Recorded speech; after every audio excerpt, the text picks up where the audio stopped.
사랑하는 여러분, 주님의 은혜와 평강이 삶에 함께 하시길 바라고 축복합니다. 오늘 말씀은 누가복음 11장 37절에서 41절입니다. 사랑하는 여러분, 사순절 첫 번째 주간이 지나갔는데 한 주간을 어떻게 잘 보내셨습니까? 이번 주간 그 사순절 깊은 묵상의 주제는 월요일부터 고집, 거짓말, 반역, 권력 추구, 분노, 또 어제 토요일은 조롱이었습니다. 한 주간 묵상의 주제들을 생각해 보면 우리와 굉장히 밀접한 관련성이 있는 말들이거든요.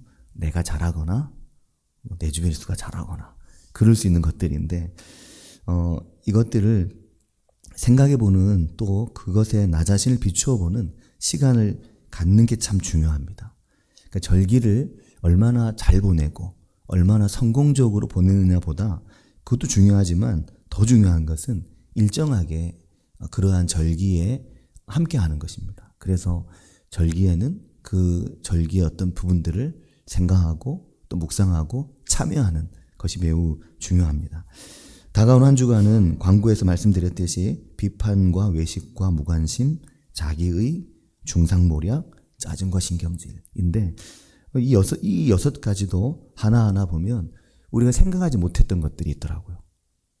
생각이 돼야 되는데 생각을 하지 않고 살아가는 면들이 있고 우리의 어떤 감정이나 쉽게 외면하는 우리의 어떤 생활 방식이나 습관 그런 부분 속에 있는 것들이 우리를 예수님에게서 멀어지게 한다라는 겁니다. 깊이 생각해 보시는 그런 한 주간이 되시기를 바라고 밴드에 올라오니까 참고하시기를 바랍니다. 사랑하는 여러분, 지난 한 주간 누가복음의 말씀을 함께 잘 읽으셨습니까?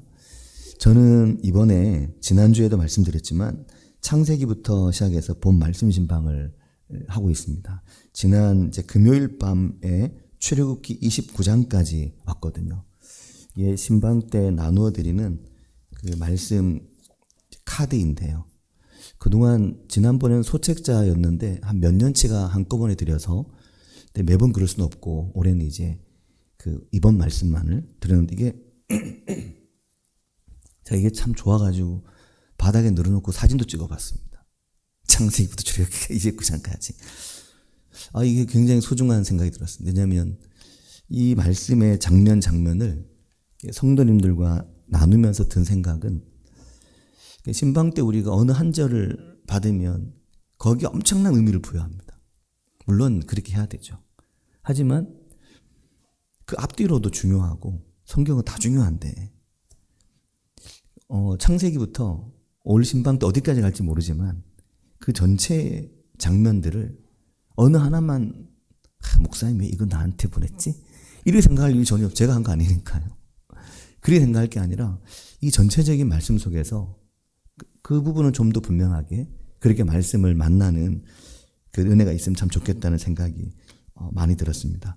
지난 금요일 밤에는 출애굽기 29장이었는데 29장은 성막에 대한 말씀 중에 아침 저녁 매일 일정하게 드리는 번제에 대한 말씀이었습니다. 이 29장은 출애굽기 25장과 연결이 되거든요. 근데 25장은 속죄소에 대한 말씀입니다. 내가 거기서 너와 만나고 내게 이르겠다. 그 속죄소, 카포레트 아마 기억나실 겁니다. 카포레트, 이 덮으시는 하나님, 속죄소, 시은좌라고 하는 내가 거기서 너를 만나겠다라고 말씀하신 건데 그게 29장에 가면 비슷하게 반복되는데 이제 약간 바뀌었죠. 거기는 매일 드리는 일정한 번제에 대한 얘기를 하시는데 그때 동일하게 내가 거기서 너희와 만나고 내게 말하겠다. 출애굽기 29장 42절인데 그렇게 말씀합니다. 매일 일정하게 하나님 앞에 나아가는 것을 말하는 거죠. 근데 저는 누가복음 새벽 말씀을 이번 한 주간도 설교하면서 두 가지를 많이 생각하게 되었고 그게 제게 굉장히 은혜가 됐습니다. 첫 번째 하나는 아까도 말씀드렸는데 하나님의 말씀이 계속 연결된다는 겁니다. 이게 계속 연결이 되는 거죠. 이게 툭툭 끊어져 있지 않은 겁니다. 툭툭 끊어져 있으면 신앙생활이 좀 쉬울까요? 신앙생활을 끊어서 해도 되니까. 근데 이게 계속 연결이 되더라고요. 성경에 익숙해지면 익숙해질수록 누적되는 말씀이 있으면 있을수록 보이는 게 자꾸 달라지는 겁니다. 조금씩 더 보이는 게 많아지게 되고 그러면서 저 스스로 느낀 제 안에 변화가 있다는 걸 느꼈습니다. 제 안에 어떤 변화가 있냐면 그 말씀의 연결을 통해 제 믿음의 변화가 생기는 것 같습니다. 제 믿음이 좋아지는 것 같다는 거죠. 목사쯤 돼가지고 믿음 좋아지는 얘기를 하시네? 이렇게 생각하실 수 있죠. 우리 목사님 믿음이 많이 부족했나 봐? 이렇게 생각하실 수 있죠. 근데 그렇게 생각 안 하셔도 됩니다. 저의 믿음에 대해 염려하실 것 같은데 걱정 안 하셔도 됩니다. 근데 이 성경의 말씀이 연결을 통해서 제 믿음이 온전하지 못하구나 이걸 발견하게 되고 또 말씀의 익숙해짐을 통해서 무언가 어떤 게 좀 자꾸 선명해지는 느낌이 자꾸 드는 겁니다. 그게 영 잘못된 것일 수도 있지만 그런 위험성은 당연히 늘 있지만 무언가가 더 선명하게 자꾸 보이는 것 같은 거죠. 뭔가가 자꾸 좀 더 깨달아지고 좀 더 이게 조금 더 알겠고 이게 이런 거였구나. 예전에 몰랐는데 예전에 이게 막 툭툭 끊어져 있어요 정말. 근데 이게 연결이 되는 것이구나. 이걸 조금씩 알아가는 게 큰 기쁨인 거죠. 그래서 제 믿음의 변화가 있다. 그런 생각이 드는 겁니다. 그리고 또 하나는 누가복음 10장 24절, 23절인데 오늘 말씀은 읽기는 우리가 누가복음 11장을 읽었지만 10장 23절 그 중간에 대한 말씀을 많이 전하게 됩니다. 지난 월요일 새벽 말씀부터 시작된 건데 너희가 보는 것을 보는 눈은 복이 있도다 하는 말씀이거든요. 너희가 보는 것을 보는 눈이 복이 있다. 이게 왜 복이 있는 눈인지 이걸 많이 생각하게 됐습니다. 묵상을 한 거죠. 너희가 보는 것을 보는 눈이 복이 있다. 사랑하는 여러분, 누가복음 10장 23절에 너희가 보는 것을 보는 눈이 복이 있다. 이게 무슨 말입니까? 너희가 보는 게 복이 있다. 뭘 보고 뭘 듣는다는 것입니까? 우리는 이렇게 생각할 수 있습니다. 어떤 진리, 어떤 지식, 어떤 영적인 진리, 어떤 또 깨달음, 그렇게 생각할 수 있습니다. 그런데 그 말씀은 어떤 신앙적인 지식이나 어떤 영적인 진리를 말씀하는 게 아닙니다. 물론 그럴 수 있죠. 당연히 그럴 수 있는데 근데 바로 그 뒤에 23절 뒤에 24절에 가면 이런 말씀이 있습니다. 함께 읽어보겠습니다. 10장 24절입니다. 내가 너희에게 말하노니 많은 선지자와 임금이 너희가 보는 바를 보고자 하였으되 보지 못하였으며 너희가 듣는 바를 듣고자 하였을 때 듣지 못하였느니라. 아멘. 이게 뭘 말할까요? 그러니까 지금 23절은 너희가 보는 걸 보는 눈은 복이 있다. 그래서 바로 뒤에 내가 너희에게 말하노니 많은 선지자와 임금이 너희가 보는 바를 보고자 했을 때 보지 못했고 너희가 듣는 바를 듣고자 했을 때 듣지 못했다. 이게 뭘 말하는 걸까요? 이것을 우리가 어떤 깨달음이나 어떤 영적 진리나 또 어떤 은혜나 이런 것으로 쉽게 바꿔버리고 치환하는데 근데 이것은 구약 성경 속에 수많은 선지자들, 이 선지자는 구약 성경의 선지자들이죠. 수많은 선지자들 그리고 여러 임금들은 많은 하나님 앞에 있던 왕들, 그들이 그 왕과 그 선지자들이 그 역사를 대표하는 사람들이잖아요. 그 백성들을 이끌었던 인도자들이고 근데 그 많은 선지자와 그 많은 임금들이 그렇게 보고 싶어하고 그렇게 듣고 싶어한 게 그게 뭘까요? 어떤 지식을 말하는 게 아닌 겁니다. 그들이 그렇게 대망했던 그들이 그렇게 하나님의 언약이 성취되기를 바랬던 그게 뭘까요? 메시아인 겁니다. 이 땅에 오시는 예수 그리스도. 이 땅에 오실 그리스도인 거죠. 그 하나님이 약속하신 하나님이 언약하신 구약성경 전체가 말하고 있다고 하는 그분이 누군지 그걸 그렇게 보고 싶어하고 그렇게 그분의 그 말씀이고 가르치심이겠죠. 그걸 듣고 싶어 했는데 볼 수 없었고 들을 수 없었다는 겁니다. 그러니까 뭘 못 듣고 뭘 못 보았다는 겁니까? 예수 그리스도를 말하는 거죠. 큰 빛 되신 주님, 세상에 오신 참 빛이신 예수님, 태초부터 계셨고 하나님과 함께 계셨고 말씀이 곧 하나님이신 만물이 그로 말미암아 지은 바 된 그분, 지은 게 하나도 그가 없이 된 것이 없는 바로 그분, 예수 그리스도. 요한복음 1장 1, 2, 3절이 말씀하는 거거든요. 그 예수 그리스도를 보는 눈이 복되다는 겁니다. 지금 너희 앞에 내가 있으니까, 너희가 나를 보고 있으니까 네 눈이 복되다는 얘기를 하시는 겁니다. 그 안에 생명이 있고 그 생명이 사람들의 빛이신 바로 그분, 자기 땅에 오셨지만 자기 백성이 영접하지 않았던 그분, 영접하는 자, 곧 그 이름을 믿는 자들에게는 하나님의 자녀가 되는 권세를 주신 바로 그분, 누굽니까? 예수 그리스도이시죠. 그러니까 그분을 보는 눈, 그의 말씀을 듣고 있는 너희들의 듣는 귀, 그게 복되다는 것을 말씀하는 겁니다. 그래서 10장 23절 거기에 그러지 않습니까? 제자들을 돌아보시며 조용히 이르시되, 제자들 주님이 딱 보시면서, 제자들을 보시면서 조용히 말씀하신 겁니다. 너희가 보는 것을 보는 눈은 복이 있다 라고. 그리고 나중에 부활하신 이후에는 뭐라고 말씀하시냐면, 요한복음 20장 29절에 가면 부활하신 이후에 보지 못하고 믿는 자는 복이 있다. 그때는 이미 예수님을 더 볼 수 없죠. 그러니까 예수님을 이제는 볼 수 없지만 보지 못하고 믿는 자는 보고 믿는 자보다 더 복되다. 그 말씀을 하시는 겁니다. 그리고 이 누가복음 10장 23절 그 앞에 읽어보면 그게 뭘 말하는지 더 잘 알 수 있습니다. 그 예수 그리스도이심을 10장 23절 앞에 21절과 22절에 보면 이렇게 말씀하죠. 그때 예수께서 성령으로 기뻐하시며 이르시되 천지의 주제이신 아버지여, 이것을 지혜롭고 슬기 있는 자들에게는 숨기시고 어린아이들에게는 나타내심을 감사하나이다. 옳소이다. 이렇게 된 것이 아버지의 뜻이니이다. 그러면서 뭐라고 말씀하시냐면 22절에 가면 내 아버지께서 모든 것을 내게 주셨으니 아버지 외에는 아들이 누구인지 아는 자가 없고 아들과 또 아들의 소원대로 계시를 받은 자 외에는 아버지가 누구인지 아는 자가 없나이다.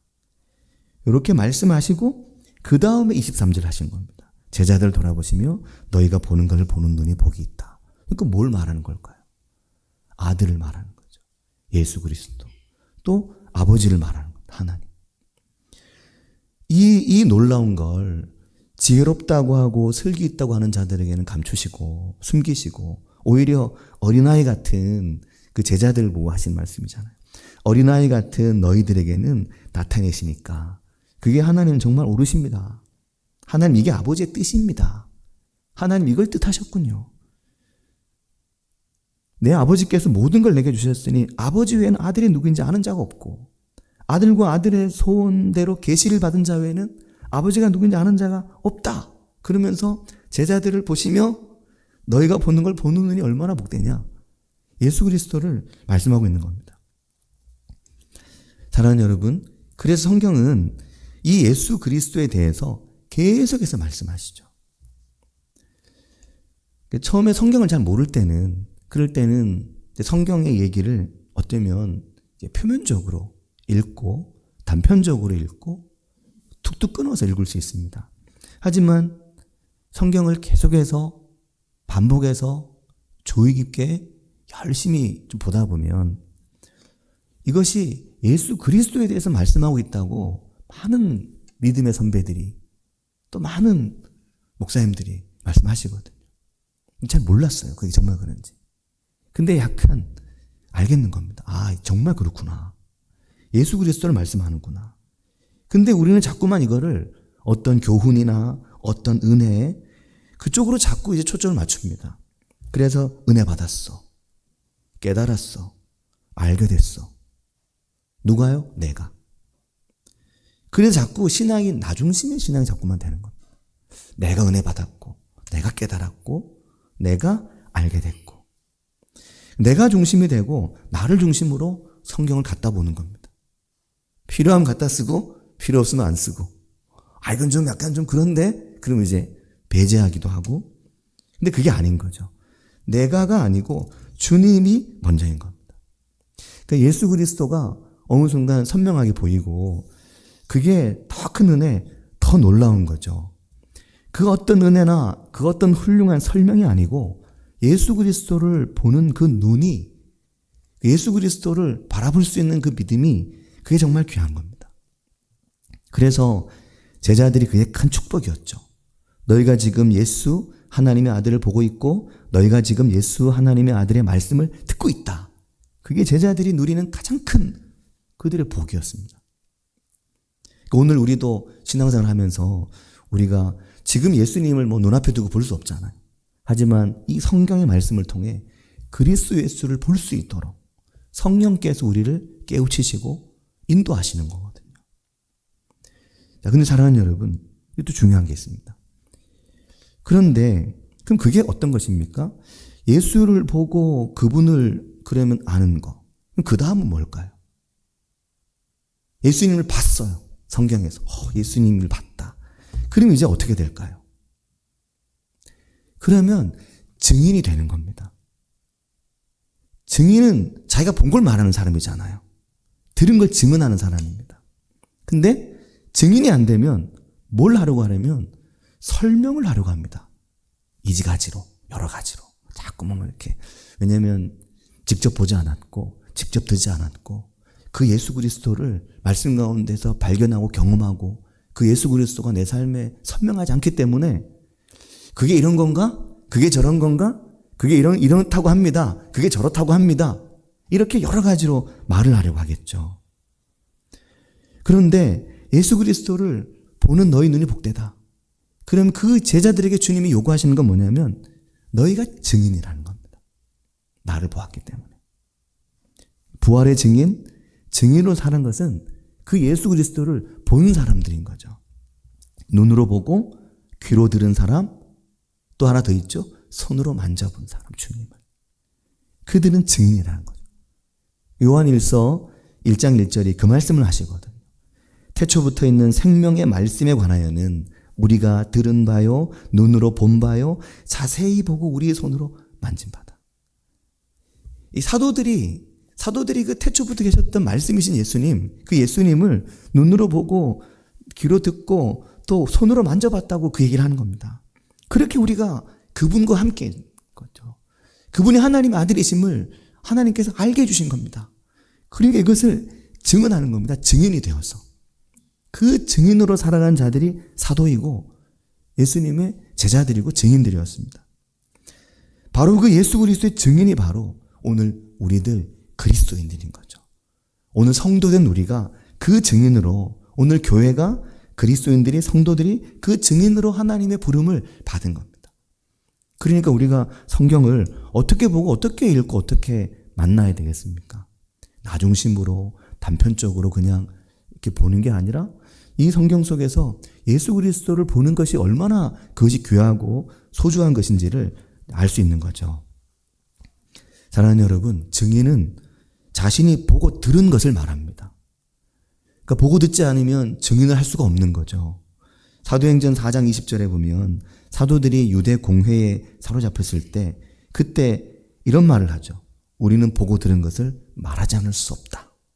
우리 보고 들은 것을 말하지 않을 수 없다. 본 사람은, 들은 사람은 증인의 삶을 살게 된다 하는 겁니다. 근데 사랑하는 여러분, 그래서 사랑하는 여러분, 이 증인은 설명을 하지 않고 선포를 하는 겁니다. 예수 그리스도에 대해서, 하나님에 대해서. 그것을 이렇게 저렇게 설명하려고 하지 않고 선포하는 겁니다. 내가 만난 그리스도 예수, 내가 만난 이 땅에 오신 하나님, 태초부터 하나님과 함께 계셨던 그 그리스도 예수, 독생하신 하나님의 영광이 가득한 그분을 선포하고 증언하고 말하는 거죠. 왜냐하면 이게 설명이 안 되는 겁니다. 이것을 설명할 수가 없는 거죠. 하나님의 아들이 세상에 오신 걸 어떻게 설명을 합니까? 어떤 말로도 설명할 수 없고 어떤 말로도 이해가 되는 게 아닙니다. 그분이 십자가에 죽으셨다는 걸 어떻게 설명하겠습니까? 아무리 잘 설명해도 그것이 이해되거나 하는 것이 아닌 겁니다. 설득되는 일이 아닌 거죠. 주님께서 죽음을 이기고 부활하셨다? 죽었다 살아나셨다는 얘기를 누가 그것을 듣고 이해하겠습니까? 설명해서. 설명할 수 있는 것이 아닌 거죠. 교육해서 배울 수 있는 게 전혀 아닌 것입니다. 그래서 그리스도의 복음의 이 놀라운 은혜는, 이 구원의 진리는, 예수 그리스도는 설명과 교육으로 전해지는 것이 아니라 선포를 통해서 전해지는 것입니다. 그 예수 그리스도를 먼저 보고 먼저 경험한 이들이, 먼저 만난 이들이 예수님, 그 예수님을 생생하게 마치 눈으로 보고 있는 듯, 지금 내 앞에 계신 듯 그 예수님에 대해서 말하고 증언하는 그 부모님, 그런 교회의 어른들, 그들을 통해서 그 살아계신 예수님을 만나게 되죠. 증인이 있으니까.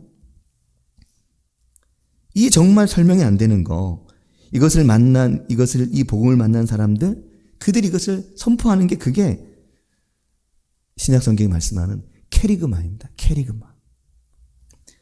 누가복음 4장 18절 19절에 우리가 이번에도 본 말씀인데, 주의 성령이 내게 임하셨으니 가난한 자에게 복음을 전하게 하시려고 내게 기름을 부으시고 나를 보내사 포로된 자에게 자유를, 눈먼 자에게 다시 보게 함을 전파하며 눌린 자를 자유롭게 하고, 19절에 보면 주의 은혜의 해를 전파하게 하려 하십니다. 여기 전파하게 하려 하신다. 이 전파하게 하려가 전파한다. 이게 캐리그마입니다. 헬라어 성경을 보면 캐리그마. 근데 캐리그마라는 말은 어려운 말이 아니라 원래 이 말의 뜻은 전파한다, 전도한다, 뭘 이렇게 전해주는 거죠. 그리고 설교한다. 신약 성경에서는 캐리그마가 설교, 사도들의 설교, 그걸 캐리그마라고 말했습니다. 그 캐리그마가 뭐였냐면 그 캐리그마가 예수 그리스도였던 거죠. 사도들은 오직 그 예수 그리스도를 설교한 겁니다. 예수 그리스도에 뭘 설교했을까요? 세 가지였습니다. 예수 그리스도 하나님의 아들이 세상에 오셨다. 그가 십자가에서 죽으셨다. 그가 다시 살아나셨다. 이 세 가지의 증인인 사도들이 그 예수 그리스도를, 하나님의 아들 예수 그리스도를, 이것을 캐리그마, 설교한 것입니다. 이것을 말한 겁니다. 증인이 된 거죠. 그 설교를 오늘 교회에서도 매주마다 강단에서 그 설교를 합니다. 그래서 설교는 교육 시간이 아니라고 하거든요. 설교는 교육을 디다케라는 디다케 시간이 아닌 겁니다. 교회에서 교리를 가르치거나 교회 일반적인 생활이나 어떤 교육을 하는 것을 디다케라고 하는데, 왜냐하면 교회에 배울 게 많잖아요. 요람 안에도 많은 디다케가 사실 들어있는 겁니다. 우리가 교회 안에서 같이 할 수 있는 내용들을 설명해 놓은 것들이죠. 근데 설교는 디다케라고, 교육이라고 하지 않고 설교는 캐리그마, 선포라고 하는 겁니다. 왜냐하면 뭘 가르치는 게 아니라 증인의 시간이라는 거죠. 살아계신 예수 그리스도를 발견하고 그 예수 그리스도를 성경 66권 어디에서 어떤 성경을 보더라도 그 성경 안에 말씀 속에 살아계신 예수 그리스도를 선포하는 겁니다. 그러니 사랑하는 여러분, 모든 초점이 예수님에게 있죠. 오늘 말씀 누가복음 11장 37절에 보면 예수님께서 말씀하실 때 한 바리새인이 자기와 함께 점심 잡수시기를 청함으로 들어가 앉으셨더니 그렇게 말합니다. 바리새인이 주님 저하고 식사 같이 하시자. 그러니까 예수님이 바리새인의 집에 식사하러 가신 거죠. 근데 예수님께서 잡수시기 전에 손 씻지 아니하심을 그 바리새인이 보고 이상하게 여긴 겁니다. 예수님이 이상하다라고 생각한 거죠. 그 바리새인은 예수님이 잡수시기 전에 손을 씻지 않는 게 너무 이상한 겁니다. 사랑하는 여러분, 우리가 신앙생활을 하면서 예수를 믿으면서 진짜 이상한 건 다른 게 아니라 예수 그리스도를 볼 수 없는 것입니다. 신앙생활을 하면서 정말 이상한 신앙이 예수 그리스도를 보지 못하고 신앙생활을 하는 겁니다. 예수 그리스도를 보고 손 안 씻는 게 이상해가지고 예수님의 손 안 씻지? 그것 때문에 거기에 붙들려서 정작 예수 그리스도를 볼 수 없는 한 바리새인과 같이 신앙생활을 하면서 정작 예수 그리스도를 보지 못하고 엉뚱한 것만 보고 다른 것만 보고 내게 은혜되고 내게 유익하고 내게 깨달음이 되고 이런 건 다 보면서 정작 보아야 되는 예수 그리스도는 보지 못하고, 그러면 뭘 하려고 하냐면 평가를 하려고 합니다. 바리새인이 심지어 예수님을 평가하듯이 왜 손을 안 씻지? 이상한데? 왜 이리 이상한 거야 이 사람? 그렇게 하듯이 우리의 신앙이나 타인의 신앙이나 심지어 성경의 말씀까지 비판하려고 하는 겁니다. 예수 그리스도를 보지 못하면. 그게 정말 이상한 거죠. 근데 주님께서 그 바리새인에게 말씀하시거든요. 39절에 보면 주께서 이르시되 너희 바리새인은 지금 잔과 대접의 겉은 깨끗이 하나 너희 속에는 탐욕과 악독이 가득하다.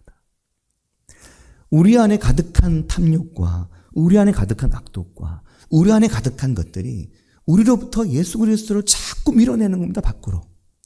그래서 예수 그리스도를 볼 수 없도록 자꾸 예수 그리스도를 밀어내는 거죠. 내 속에서 밖으로.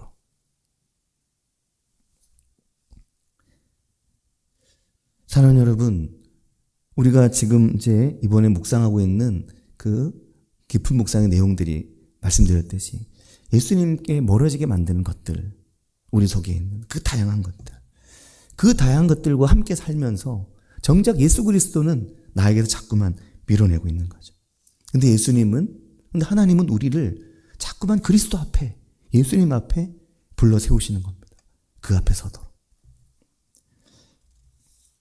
오늘 주보 이 사진 보시면 뭐가 생각나십니까?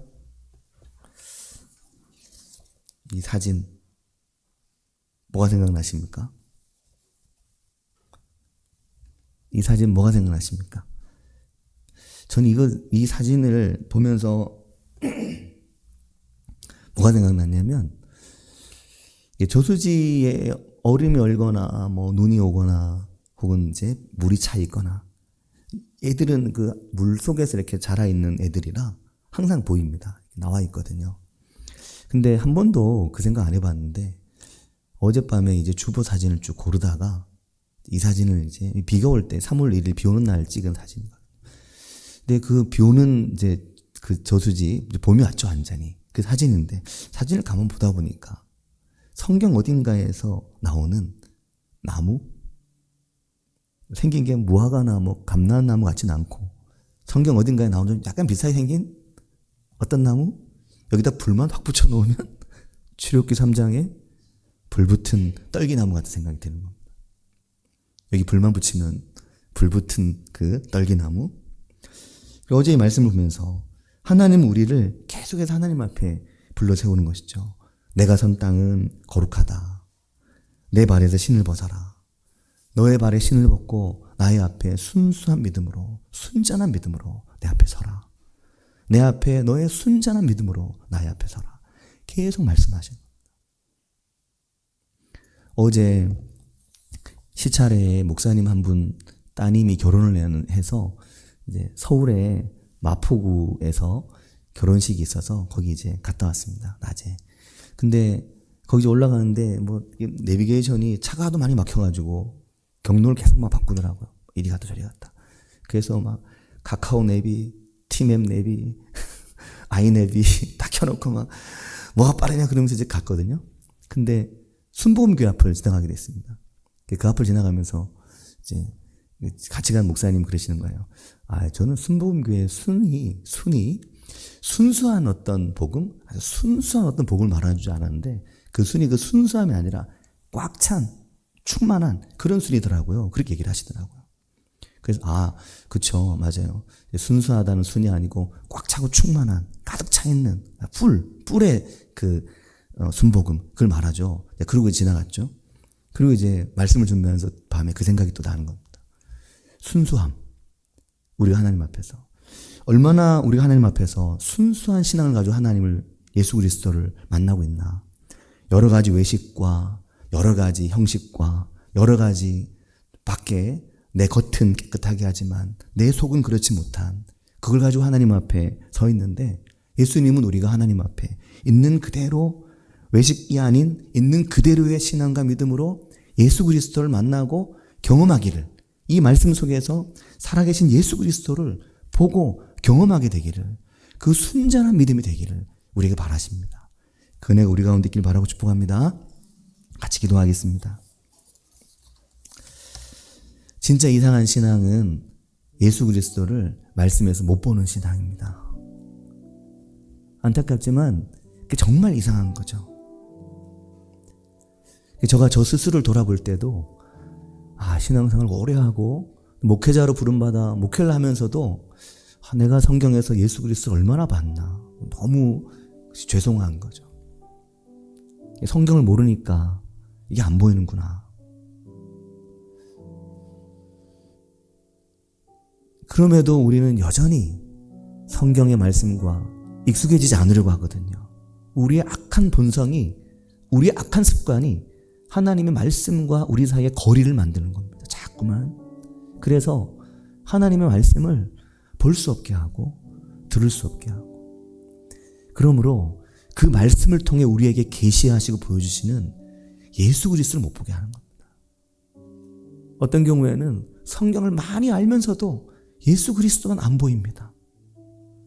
신앙생활을 오래 하면서도 우리 위해 자신을 내어주신 그리스도 예수는 안 보이는 거죠. 그게 가장 이상한 신앙입니다.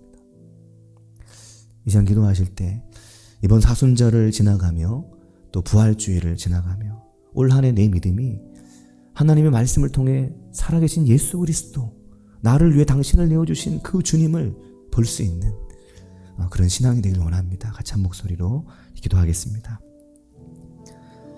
하나님 아버지, 주님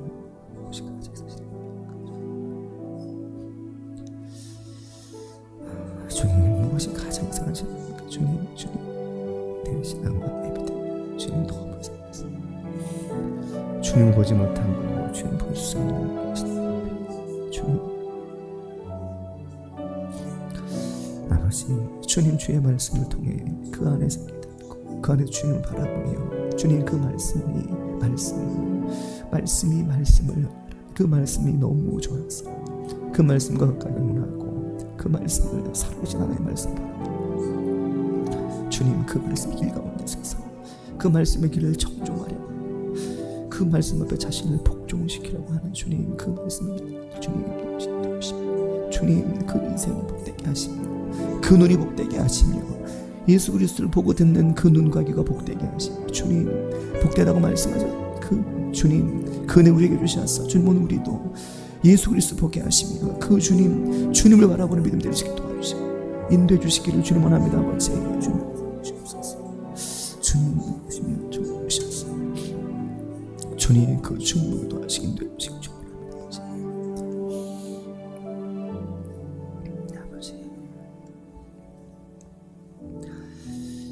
하나님 아버지, 오늘 우리가 예수 그리스도를 참 엉성하게 만나고 제대로 만나질 못해서 주님 성경의 말씀을 너무 몰라서 창세기부터 요한계시록까지 어떤 말씀이 있는지 너무 몰라서 이미 하나님께서는 우리가 하실 수 있는 모든 말씀을 이 말씀을 통해 우리에게 주셨음에도 이 말씀을 통해 이 말씀 속에 계신 예수 그리스도를 볼 수 있음에도 여전히 보지 못하고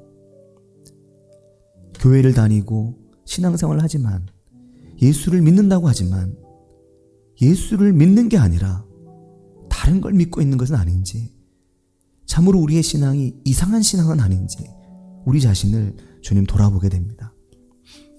하나님 아버지, 너희가 보는 눈, 너희가 듣는 것 복되다고 말씀하시며 그 제자들을 바라보신 주님의 그 얼굴을 주님 저희도 바라볼 수 있도록 이 사순절에 저희의 눈을 열어서 예수 그리스도를 보게 하시며 저희의 눈을 열어 예수 그리스도를 바라보게 하시고 저희의 귀를 열어 그리스도 예수의 음성을 주의 말씀 속에서 들을 수 있도록 은혜 주시기를 주님 원합니다. 이 사순절을 지나가며 참으로 생명이신 그 예수님을 만남으로 그 예수님으로 인해 내 인생에 봄이 오는 은혜를 저희들이 누리도록 인도해 주시기를 주님 원합니다. 주님 저희와 함께 하시기를 바라고 원하오며 예수님의 이름으로 기도합니다. 아멘. 426장